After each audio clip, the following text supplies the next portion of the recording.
Welcome dear friends, achievers path classes में मैं अवधेश आप सभी का स्वागत करता हूं। प्यारे दोस्तों, आज हम जानेंगे कि जो मैकॉले का विवरण पत्र था, मैकॉले के विवरण पत्र में जो उसने 3 मुद्दे जो कि धारा 43 से जुड़े थे। 3 मुद्दे कौन कौन से थे? 1 लाख रुपए, भारतीय विद्वान और भारतीय साहित्य। इन तीनों को सुलझाने के बाद में 2 फरवरी 1835 में जब भारत में जो ब्रिटिश पार्लियामेंट थी उस समय, उसमें अंग्रेज लोग अपनी बातें रख रहे थे। तो उन सभी अंग्रेजों के सामने 2 फरवरी 1835 को ये मैकॉले सुझाव देता है कि जो भारत की शिक्षा व्यवस्था है वो कैसी होनी चाहिए और क्यों होनी चाहिए और उसके पीछे का उद्देश्य क्या है। तो ये बातें उसने रखी। तो दोस्तों, आइए समझते हैं कि करके मैकॉले का सुझाव क्या था। दोस्तों, सबसे पहले उसने कहा कि जो प्राच्य साहित्य है इसकी शिक्षा निरर्थक है। प्राच्य साहित्य से मतलब था कि जो भारत का जो कल्चर कस्टम था, भारतीय साहित्य उससे संबंधित था, जिसे ओरिएंटलिस्ट बोलते हैं। ओरिएंटलिस्ट जो कहता है कि जो यहाँ का जो साहित्य है ये पूरी तरह से निरर्थक है। तो प्राच्यवादी थे खड़े हुए, कहते भैया क्यों आप निरर्थक क्यों कहते हो, क्या रीजन है इसका। तो वो कहता है, मैकॉले कहता है कि देखिए मैं ये सारे विषय गिना सकता हूँ कि कैसे ये शिक्षा यहाँ की निरर्थक है। जैसा कि पहले उसने धर्म ग्रंथ को उठाया, उसने कहा कि जो भी धर्म ग्रंथ हो, चाहे वो संस्कृत में लिखे हों या अरबी फारसी वाले धर्म ग्रंथ हो, ये सारे के सारे अंधविश्वास और मूर्खतापूर्ण बातों से भरे पड़े हैं। जैसा कि दोस्तों आप जानते हैं कि कुछ लोग ऐसे चालाक होते हैं कि वो कितने भी गलत हो पर अपनी बातों को इस ढंग से रखते हैं कि सुनने वाला जो उसका विरोधी होता है वो भी उसका समर्थक बन जाता है और उसकी गलत बात को ही सही मान लेता है। और कुछ लोग अपनी बातों को नहीं कह पाते हैं प्रभावशाली ढंग से, तो जो सही भी होते हैं वो अपनी बात नहीं कह पाने की वजह से उसकी बातों को लोग ज़्यादा समर्थन नहीं देते हैं। तो मैकॉले बहुत ही धूर्त किस्म का था क्योंकि वो कानूनी सलाहकार भी था। तो वो धूर्त मैकॉले ये जानता था कि किस तरह से अपनी गलत बातों को अच्छे ढंग से पेश करके जो दुश्मन है उसको भी अपने फेवर में किया जा सकता है। तो मैकॉले ने कहा कि भाई ये सब तो अंधविश्वास है, कई उदाहरण दिए और ये सिद्ध कर दिया कि भाई इसमें जो है कोई बहुत अच्छी चीज़ें नहीं लिखी हैं इन धर्म ग्रंथों में। दूसरा उसने कहा कि जो यहाँ का भूगोल है यानी कि ज्योग्राफी है, ज्योग्राफी में भी जो बुकें हैं वो भी बेकार की बुकें हैं, क्योंकि उसमें लिखा है कि यहाँ पर दूध दही घी की नदियाँ बहती थी। ऐसा संभव है क्या? ऐसा करके वह वो मजाक उड़ाता था। जबकि दोस्तों होता ये था कि जो दूध दही और घी की नदियाँ एक उदाहरण है कि कितनी समृद्धि थी यहाँ पर, वो बताने का एक तरीका था। हालांकि इसको भी इसने गलत साबित किया। अब बात करते हैं चिकित्सा शास्त्र की, यानी कि जो यहाँ का मेडिकल सुविधाएं थी, जो यहाँ के आयुर्वेदाचार्य थे, वैद्य जी जिसको बोलते हैं, इनके बारे में जैसे कि आप जानते हैं आचार्य सुश्रुत थे, चरक थे, वाग्भट्ट जी थे। ये सारे के सारे हमारे भारत के महान चिकित्सा शास्त्री हुए हैं। उनकी कई बुकें हैं।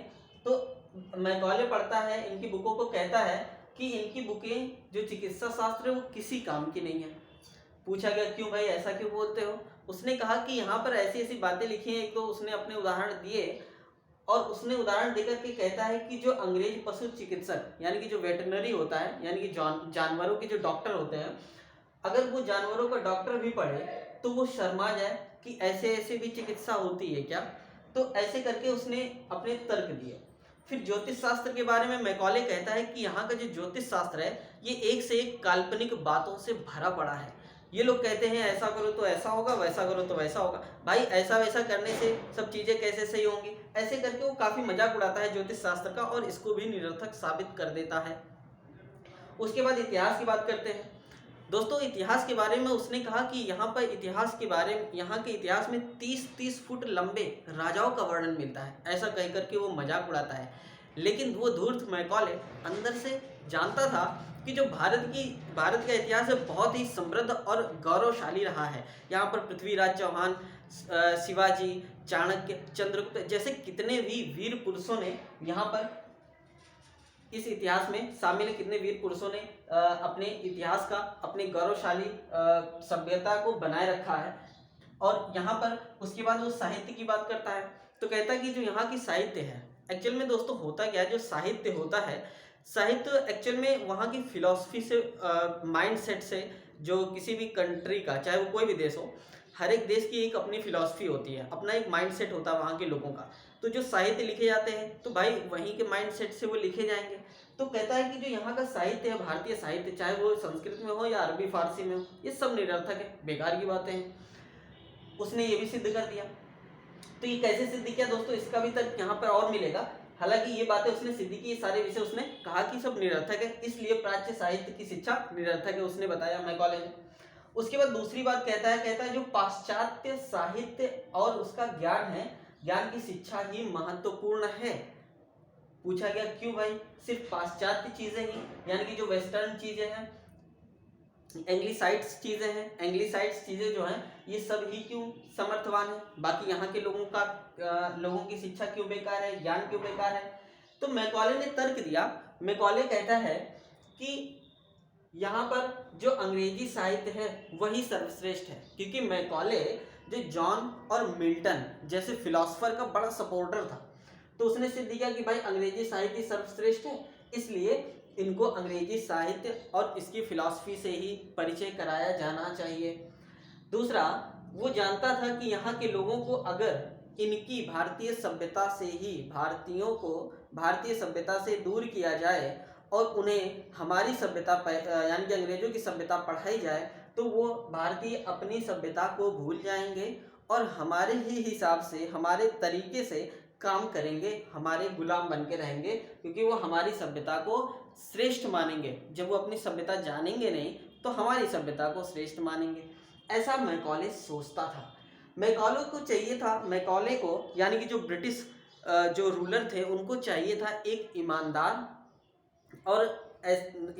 और सच्चे भारतीय नौकर। तो वो चाहता था कि यहाँ की जब शिक्षा व्यवस्था पढ़ाएंगे वेस्टर्न के हिसाब से, तो यहाँ के लोग हमारी ही फिलॉसफी को अडॉप्ट करेंगे, मानेंगे और एक अच्छे ईमानदार नौकर बन करके हमारा विरोध ना करके चुपचाप काम करते रहेंगे। उसके बाद दोस्तों जो एक चीज वो भी तर्क ये भी कहता था, तर्क ये देता था, कहता था कि एक अच्छे यूरोपीय पुस्तकालय की एक अलमारी की पुस्तकें, ये मैकॉले का स्टेटमेंट है। कहता है कि भारत और अरब के संपूर्ण साहित्य के बराबर है। कहता है कि भाई अगर आप यूरोप चले जाएं, यूरोप में किसी अच्छी लाइब्रेरी में देखें, तो किसी अच्छी लाइब्रेरी की एक अलमारी में जितना कुछ लिखा है, पूरे पुस्तकालय की एक अलमारी में जितनी बुकें रखी हैं वो ले लो आप, और एक तरफ भारत का जितना भी संस्कृत साहित्य है या अरबी फारसी में लिखा है सबको एकजुट कर दो, तब जाकर के वो उसके बराबर है। यानी कि वो कहना चाहता था कि हमारी सभ्यता, अंग्रेजों की सभ्यता बहुत ही ज़्यादा अच्छी है, ये यूरोपीय सभ्यता, ये ऐसा मैकॉले कहता था, ये उसका स्टेटमेंट है।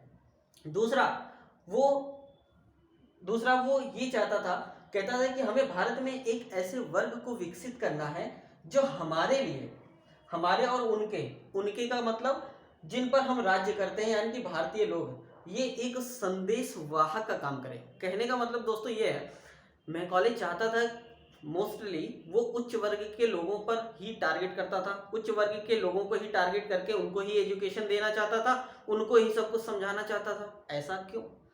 इसके पीछे का तर्क मैकॉले ये देता है, कहता है कि हमेशा इंसान की प्रवृत्ति होती है, हमेशा अपने से ऊंचे दर्जे इंसान को वो फॉलो करता है, उन्हीं का फॉलोअर बनता है, उन्हीं के हिसाब से वो सोचता समझना चाहता है। तो मैकॉले कहता था कि अगर उच्च वर्ग को हम शिक्षित करते हैं, उच्च वर्ग को, जितने भी भारतीय उच्च वर्ग के लोग हैं, इनको अगर अपने कल्चर कस्टम के हिसाब से यानी कि ब्रिटेन की कल्चर कस्टम के हिसाब से अगर हम रख देते हैं, तो इनके जो फॉलोअर्स हैं यानी कि बिलो साइड में हैं इनके, इन्हीं को देख देख करके वो भी ब्रिटिश तौर तरीकों में आ जाएंगे और हमारे अच्छे गुलाम बन जाएंगे। तो दोस्तों इसीलिए वो टारगेट करता था उच्च वर्ग के लोगों को। अभी दोस्तों, और वो ये भी चाहता था, कहता था कि हमें, ये उसके स्टेटमेंट है दोस्तों मैकॉले कहता है कि हमें एक भारत में एक ऐसा वर्ग तैयार करना है, भारत में एक ऐसा वर्ग तैयार करना है जो रक्त से यानी कि ब्लड से, कलर से, स्किन की कलर से इंडियन हो, लेकिन जो उनकी मानसिकता हो, उनका जो आइडियल हो और जो उनकी आत्मा हो, ये पूरा अंग्रेज हो। यानी कि शरीर से दिखने में तो भारतीय हो पर आत्मा से पूरी तरह से अंग्रेज हो। ऐसे लोगों को तैयार करना था मैकॉले का उद्देश्य। इसीलिए उसके बाद दोस्तों यहाँ पर है इंग्लिश लैंग्वेज को शिक्षा का माध्यम बनाया जाए। मैकॉले इंग्लिश लैंग्वेज का बहुत ही ज़्यादा सपोर्टर था और वो कहता था कि इसको ही शिक्षा का माध्यम बनाया जाए। तो भाई जैसे ही उसने ये बात रखी कि तो प्राच्यवादी और पाश्चात्यवादी खड़े हुए। प्राच्यवादी कहते हैं कि देखिए ऐसा है, भारत में भारतीयों को उन्हीं की भाषा में शिक्षा दी जानी चाहिए, और जो पाश्चात्यवादी थे वो कहते हैं नहीं, यहाँ के लोगों को इंग्लिश में ही शिक्षा दी जानी चाहिए। अब इसका तो मैकॉले खड़ा होता है और इसका उत्तर क्या देता है, कहता है देखिए सर ऐसा है कि जो भारत की लैंग्वेज है ये पूरी तरह से अविकसित है, यानी कि डेवलपमेंट है ही नहीं। तो इसलिए जो इंग्लिश लैंग्वेज है वो काफ़ी डेवलप्ड लैंग्वेज है, ऐसा उसने तर्क दिया। लेकिन मैकॉले अंदर से ये जानता था कि भारत की जो लैंग्वेज है वो बहुत डेवलप्ड है। कैसे, देखिए जैसे इंग्लिश में आप लोग क्या बोलते हो, चाहे वो चाचा हो उनको भी अंकल बोलते हैं, मामा को भी अंकल बोलते हैं, फूफा जी को भी अंकल बोलते हैं। भाई जब तीन अलग रिश्ते और तीनों के एक ही नाम, अंकल अंकल अंकल, ये क्या बात हुई। और हमारे यहाँ देखिए मामा अलग हैं और चाचा अलग हैं और फूफा जी अलग हैं। ऐसे कई रिश्ते हैं जो अंग्रेजों के पास शब्द ही नहीं है, एक ही शब्द से सबको बोल देते हैं। तो आप समझ सकते हैं कि कौन सी लैंग्वेज विकसित है। हालांकि मैकॉले ने इंग्लिश लैंग्वेज को कहा कि भाई ये डेवलप्ड है, इसी में ही हम भारतीयों को शिक्षा देंगे। उसके बाद क्या है, फिल्ट्रेशन थियरी। फिल्ट्रेशन थियरी मैं बताऊंगा दोस्तों, इसके लिए अलग से वीडियो बनाऊंगा, फिल्ट्रेशन थियरी। उसके बाद है पांचवा है धार्मिक शिक्षा ना देना। जैसा कि मैंने बताया दोस्तों, बहुत ही चालाक धूर्त था। धूर्त मतलब जो अपनी बुद्धिमत्ता का यूज गलत कामों में करे। तो बहुत ही धूर्त व्यक्ति था, बहुत ही चालाक था कह सकते हैं ये मैकॉले। इसने क्या किया कि धार्मिक शिक्षा ना देने की बात कही। तो कुछ ब्रिटिशर्स खड़े हुए, कहते हैं क्यों भाई, आप वेस्टर्न कल्चर कस्टम से यहाँ के लोगों को रखना चाहते हैं, और जब यहाँ ईसाई की शिक्षा ही नहीं देंगे, ईसाई धर्म की। तो वो मैकॉले खड़ा होता है और कहता है कि देखिए सर ऐसा है, अगर यहाँ के भारतीयों की बात करें तो ये ऐसे लोग हैं कि जहाँ धर्म की बात आती है, इनके ईश्वर की बात आती है, वहाँ पर ये खड़े होते हैं और मरने कटने तक की तैयार हो जाते हैं। इसलिए यहाँ के लोगों को ईसाई धर्म की शिक्षा हम डायरेक्टली नहीं देंगे कि हमारा धर्म श्रेष्ठ है, तुम्हारा बेकार है। इसलिए मैकॉले ने कहा कि किसी भी धर्म का कोई समर्थन नहीं किया जाएगा, धर्म की शिक्षा नहीं दी जाएगी। तो दोस्तों ये था मैकॉले का सुझाव। दोस्तों मैं एक चीज़ और बताना चाहूँगा, जो मैकॉले था जो वो बंगाल में गया, तो बंगाल में जा करके उसने क्या किया, अपने पिताजी को एक लेटर लिखा। और ये लेटर आज भी है, आप देख सकते हैं। इस लेटर में एक्चुअल में उसने लेटर में लिखा क्या था, उसने लेटर में अपने पापा को लिखा था, अपने पिताजी को लिखा था। मैकॉले ने लिखा था कि मेरा यह दृढ़ विश्वास है कि हमारी शिक्षा योजना, यानी कि जो मैकॉले ने बताया, अगर वो शिक्षा योजना भारत में लागू हो जाती है तो आने वाले 30 वर्षों के बाद जो उच्च वर्ग के लोग हैं वो ये नहीं जानेंगे कि ये मूर्ति पूजा क्या होती है, यानी कि मूर्ति पूजा के उपासक नहीं रहेंगे। कहने का मतलब उसका ये था सीधा सा कि भाई यहाँ के उच्च वर्ग के लोगों को वो टारगेट करता था और वो चाहता था कि सिर्फ पूरी तरह से वो आत्मा से अंग्रेज बने और यहाँ की कल्चर कस्टम हमेशा हमेशा के लिए ख़त्म हो जाए। और उसने यहाँ की शिक्षा व्यवस्था में बहुत ही बदलाव के सुझाव इसीलिए मैकॉले ने दिए थे। दोस्तों एक चीज़ और यहाँ पर छूट रहा है, वो ये कि जब ये सारे तर्क प्रस्तुत करता है तो उसने कहा कि देखिए ऐसा है कि जो खर्चे की बात है, 1 लाख रुपए खर्चे की बात आती है, वो 1 लाख रुपए खर्च कहाँ नहीं होने चाहिए, कहाँ होने चाहिए वो तो बता चुका है, कहाँ नहीं होने चाहिए ये भी बताता है। कहता है कि देखिए संस्कृत और अरबी जितने भी स्कूल हैं, जितने भी विश्वविद्यालय हैं भारतीय, उसके ऊपर किसी तरह का कोई खर्चा नहीं होना चाहिए। तर्क दिया क्योंकि ये सब निरर्थक है।